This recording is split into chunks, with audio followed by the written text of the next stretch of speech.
If you're applying to the University of Oxford or University College London, you may have heard about the Test of Academic Reasoning for Admissions, or the TARA. This recent admissions test has been implemented for a variety of courses at both universities to test applicants on 3 crucial skills for successful students. This video is going to help you understand the key information about the test, including who has to take it, when it's going to be held, what the format is, and much more.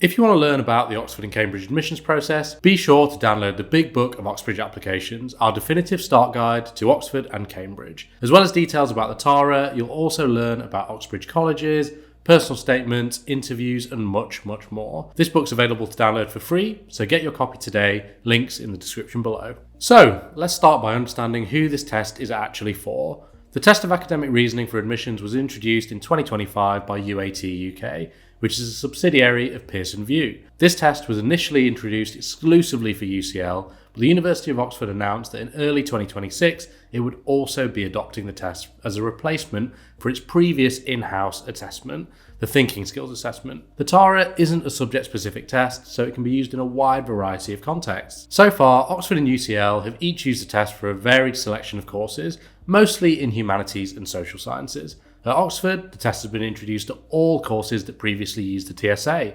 including PPE, PPL, Economics and Management, Psychology, Human Sciences, and 2 History dual degrees. At UCL, the test has been implemented in the admissions processes of 10 courses. These include Computer Science, Management Science, Social Sciences, Sociology, and more. It's important to note that Computer Science at Oxford requires a TMUA, not the TARA. With that in mind, let's look at the testing timeframes for the TARA. Exact dates for the test will change year on year, so be sure to check the exact dates for the test on the official UAT UK website. The TARA can actually be taken over 2 different testing periods, one in mid-October and one in mid-January. Each testing period lasts 2 days, which is the same format used by other UAT UK admissions tests.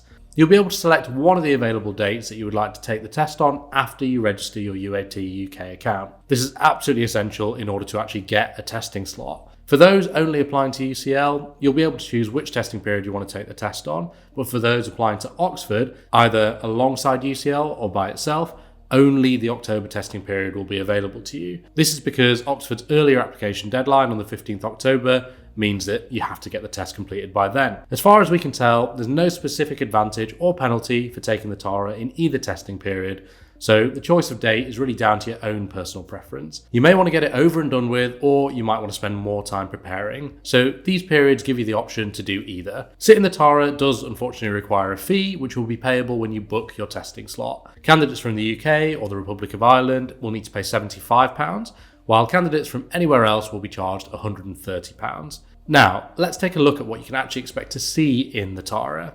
The TARA is an entirely computer-based test that doesn't allow the use of calculators, dictionaries, or any other supporting materials, although an erasable sheet will be given for note-taking and working out. The test is split into 3 distinct sections: critical thinking, problem solving, and the writing task. Each of these sections is compulsory and lasts 40 minutes, making the TARA last 2 hours in total. The first 2 sections, critical thinking and problem solving, each contain 22 multiple choice questions that test these 2 general skills in an academic context. None of these questions has ties to a specific subject, so there's no required knowledge for the test other than an understanding of basic concepts in critical thinking and problem solving. In the first section, critical thinking, it's all about reasoning using written language. According to the test's content specification, this section is included in the test because the skill of critical thinking is essential for many areas of academic study.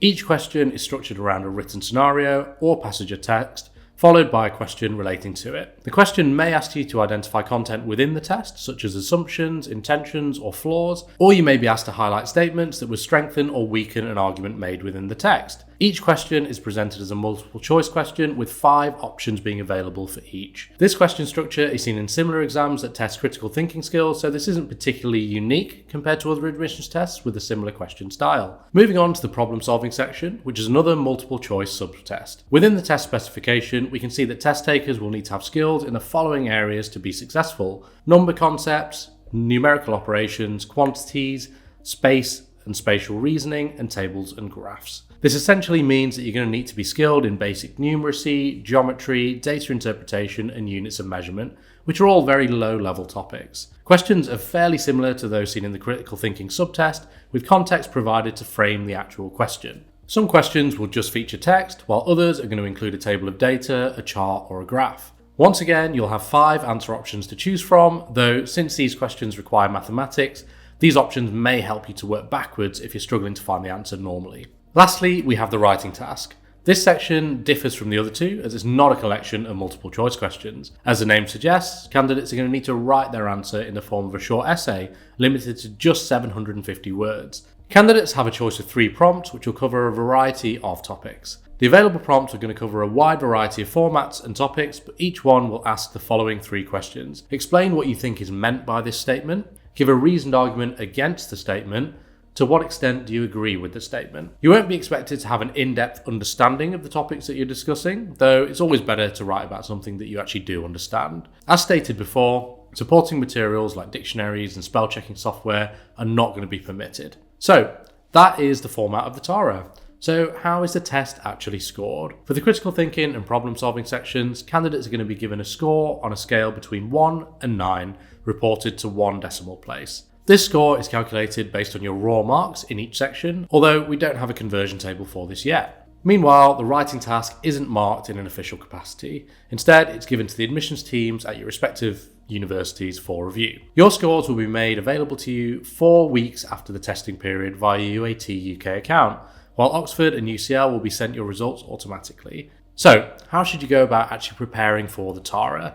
Well, there's no subject knowledge to revise, so the bulk of your time is going to be spent working through practice questions. As the test is so new and past papers aren't published, sourcing questions might feel like quite a difficult task. However, we do have some good news for you. The critical thinking and problem solving modules of the TARA are heavily based on a previous admissions test, the biomedical admissions test, or the BMAT. This test was used by some UK medical schools up until 2023. The test had 3 distinct sections, with the first one featuring a selection of multiple choice, critical thinking and problem solving questions. The formats of these questions are pretty much identical, with UAT UK even providing BMAT past paper questions as the best option for TARA preparation, other than resources designed for the actual test. The BMAT ran for many years, so there's a large bank of questions to work through, alongside additional questions created by services like BMAT Ninja. As well as the BMAT, Oxford's TSA also featured very similar questions as well, so these will provide you with even more questions to work through. As for the writing task, you could really take on any question as practice, as long as you answer the 3 questions stated within each TARA question. However, if you're struggling to find inspiration, both the BMAT and TSA also had essay writing sections, so their past papers will be really useful here.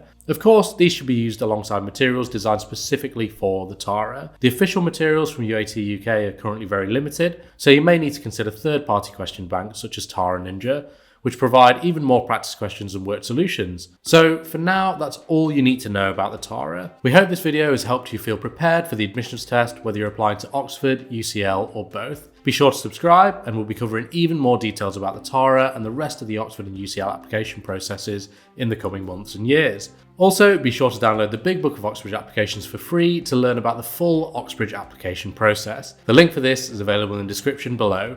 Good luck with your preparation, and see you soon.